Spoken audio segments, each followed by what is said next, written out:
Daily Dems, doing the work, making noise, and fighting back, day 38. Sorry I missed making a video yesterday, but I hope you checked out the post on Substack. Chris Van Hollen joined the National Treasury Employees Union in the rain. I say this every time, but I don't think he has missed a single rally. Jamie Raskin held another one of his emergency webinars. This one was on what the deep cuts to Medicaid would mean for you. The Democrats held 2 press conferences today. The first was called Protect Our Veterans and held by House leadership. If you don't watch the whole video, at least watch the 3 veterans speak. It's heartbreaking, but we need to be witness. And the second was announcing the reintroduction of the PRO Act. Now I want to talk about this for a second. This was Bernie's video.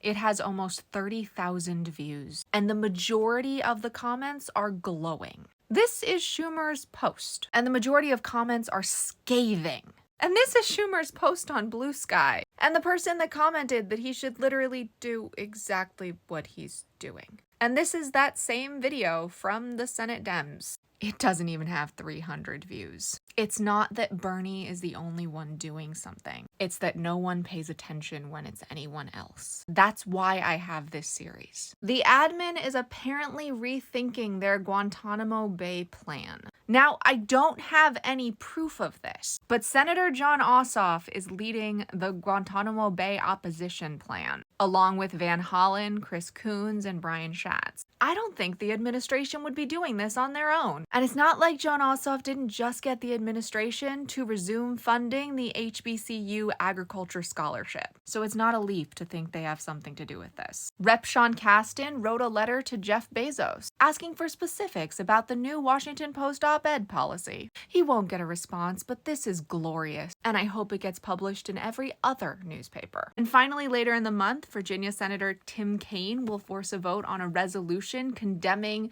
DT's tariffs. Republicans will vote against it, but it will put Republican senators on record supporting raising costs on their constituents. This will help us when elections come around, if not sooner. If you want more details on all of these stories, make sure to check my Substack. Our voices are our superpower, but only when we use them.